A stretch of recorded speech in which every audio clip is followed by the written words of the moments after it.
इधर दिल्ली में मोदी सरकार के खिलाफ अपोजिशन का एहतजाज जारी है, तो दूसरी तरफ उत्तर प्रदेश की सियासत में तेजी के साथ सरगर्मियां जारी है।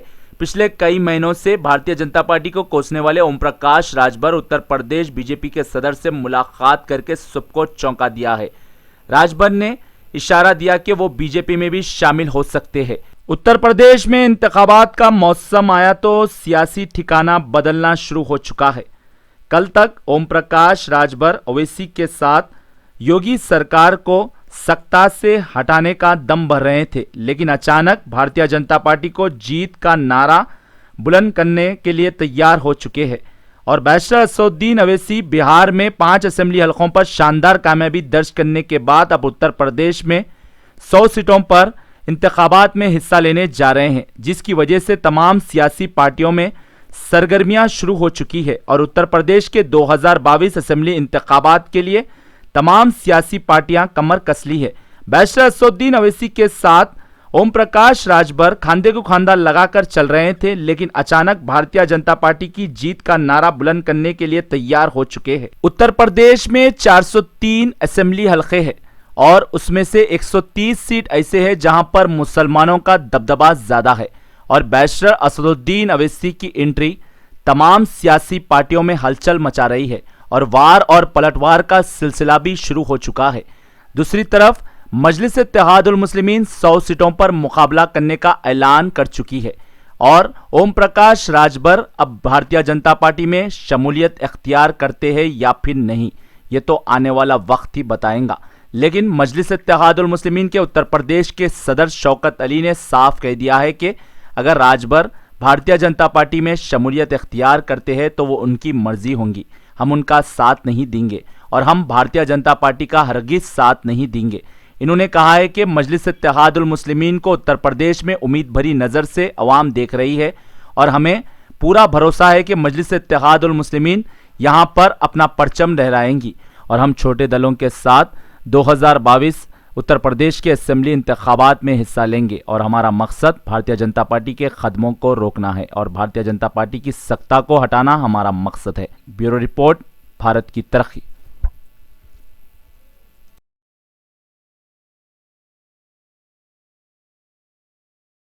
यकीनन बीजेपी के प्रदेश अध्यक्ष से मुलाकात किए, उन्होंने बाद में एक बयान भी दिया मीडिया के सामने कि ये में हमारी शिष्टाचार भेंट थी।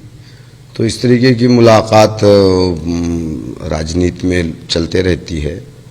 योगी आदित्यनाथ जी से या योगी आदित्यनाथ जी कभी समाजवादी पार्टी के मुखिया या उनके संरक्षक उन लोगों से भी मुलाकात करते रहते हैं। अब तो ये राजभर जी बता पाएंगे, अभी फ़िलहाल तो उनके बयान से यही लग रहा है कि उनकी अपनी जो है शिष्टाचार भेंट थी। अब वो तो बताएंगे कि चाय उन्होंने जो पी है वो शिष्टाचार भेंट की पी है या कौन सी पी है, ये तो वो बताएंगे। नहीं, पर उन्होंने तो ये भी बयान दिया है ना कि राजनीति में कुछ भी हो सकता है। देखिए, राजनीति में कुछ भी हो सकता है। हमारी पार्टी MIM पार्टी एक आइडियोलॉजी पर काम करती है। हमारी पार्टी की अपनी विचारधारा है और हम अपनी विचारधारा से कभी नहीं हट सकते।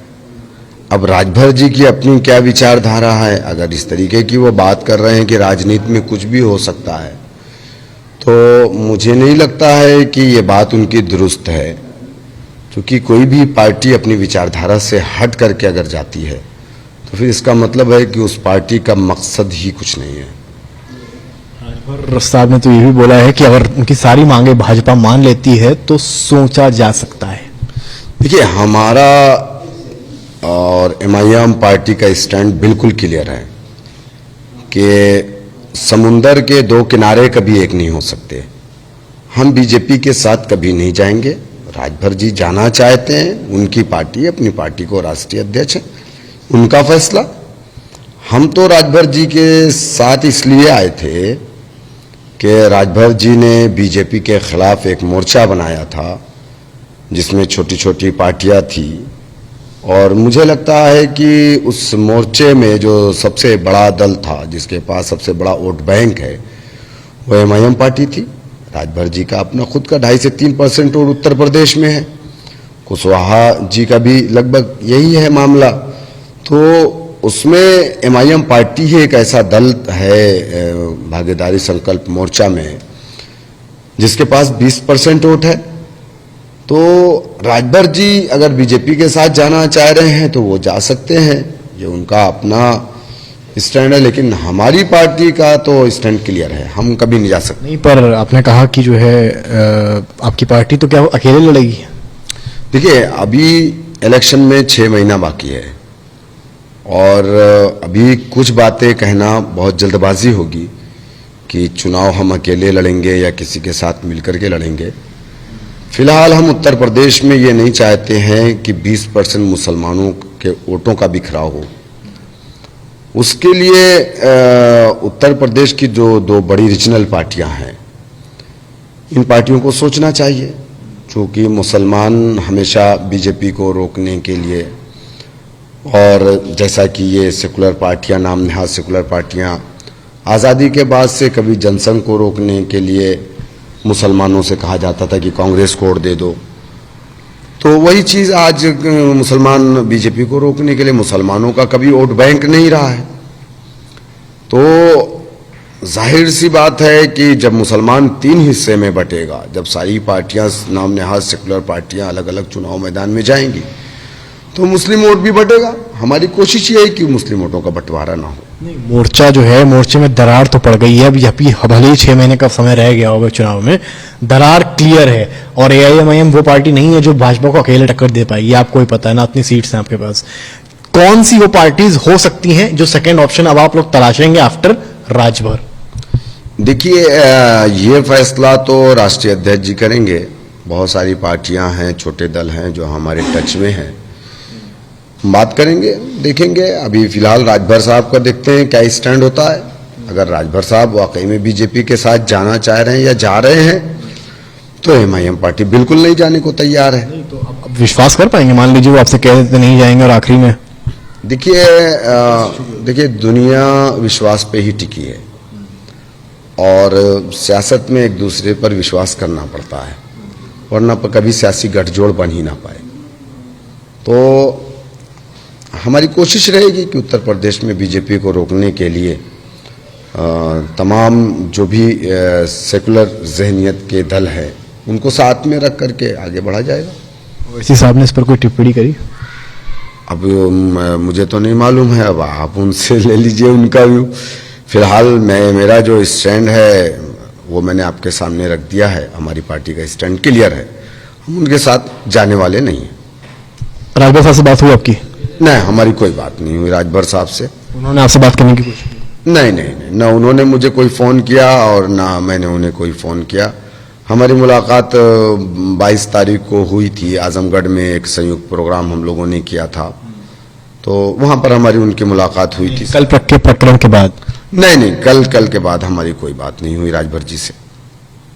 कैसे संकल्प रहेगा? देखिए, अब देखेंगे फ्यूचर में क्या होता है। सियासत है, जैसा कि उन्होंने कहा कि ठीक है, अभी बहुत सारी चीज़ें हैं आपके सामने दिखेंगी। अभी 6 महीना है इलेक्शन का, बहुत चीज़ें टूटेंगी। बहुत विपक्ष तो कह रहा है कि ये तो शुरुआत है, एआईएमआईएम खुद प्लान बी पार्ट है भाजपा का। अभी तो राजभर गए, अभी तक 2 दिन बाद एआईएमआईएम भी चले जाएंगे। देखिए, हम जंगलों का रुख कर लेंगे, सियासत से दस्तबरदार हो जाएंगे, भूखे रह लेंगे, लेकिन हम कभी बीजेपी के साथ नहीं जा सकते। और जो लोग हम पर ये इल्ज़ाम लगाते हैं, जैसा कि आपने कहा विपक्षी पार्टियों ने ये इल्ज़ाम लगाया है, बीएसपी ने बीजेपी के साथ मिलकर के हुकूमत बनाई है। मुलायम सिंह यादव पहली मरतबा 1989 में जब चीफ मिनिस्टर बने तो बीजेपी के सपोर्ट से बने। आपने देखा कि राष्ट्रपति के इलेक्शन में राम कोविंद को समाजवादी पार्टी के लोगों ने वोट डाला, बीजेपी के कैंडिडेट को। राज्यसभा के इलेक्शन में भी बीजेपी के, समाजवादी के एमएलए ने बीजेपी को वोटिंग की थी। तो हमने तो कभी नहीं किया, हमारे लीडर ने कभी नहीं किया। उस वक्त भी हमारे लीडर ने, अपोजिशन में जो पार्टियां थी, कांग्रेस पार्टी, सोनिया गांधी ने फोन किया था बैरिस्टर असदुद्दीन ओवैसी साहब को राष्ट्रपति के चुनाव में, तो उन्होंने मीरा कुमारी को वोट डाला था, राम कोविंद को वोट नहीं डाला था। तो जो लोग बीजेपी के साथ खड़े हैं वो हम पे इल्जाम लगा रहे हैं। ये तो वही बात हो गई कि सूप तो सूप चलनी भी हंसे जिसके अंदर 72 छेद। आखिरी सवाल ले रहा हूँ। अखिलेश यादव कल साइकिल रैली भी निकाल रहे हैं, क्या अखिलेश यादव सेकंड ऑप्शन हो सकते हैं आफ्टर राजभर? देखिए, हम तो बिल्कुल चाहते हैं कि उत्तर प्रदेश में अगर बीजेपी को रोकने के लिए समाजवादी पार्टी सीरियस है तो मुझे नहीं लगता है कि 7% यादव उत्तर प्रदेश में बीजेपी को रोक पाएगा। अखिलेश यादव 2017 के विधानसभा के इलेक्शन में कांग्रेस से मिलकर के चुनाव लड़े थे, तो उस वक्त समाजवादी पार्टी को 22% वोट मिला था और बहुजन समाज पार्टी को 23% वोट मिला था और बीजेपी को 42% वोट मिला था। 2019 के इलेक्शन में समाजवादी का वोटिंग परसेंटेज घट गया, जबकि सपा बसपा का अलायंस था वो 17 पे आ गया, बहुजन समाज पार्टी का 23 से 18 पे आ गया और बीजेपी का 49% हुआ। सवाल यह है कि बीजेपी को उत्तर प्रदेश से अगर 49% वोट मिल रहा है तो वो कौन सा वोट है जिसको अखिलेश यादव लेकर के बीजेपी इसका मुकाबला कर पाएंगे? 17% और 50% के आंकड़े को किस तरीके से छू पाएंगे? कौन सी जादू की छड़ी है उनके पास? क्या अकेले वो चुनाव लड़कर के बीजेपी को हरा पाएंगे?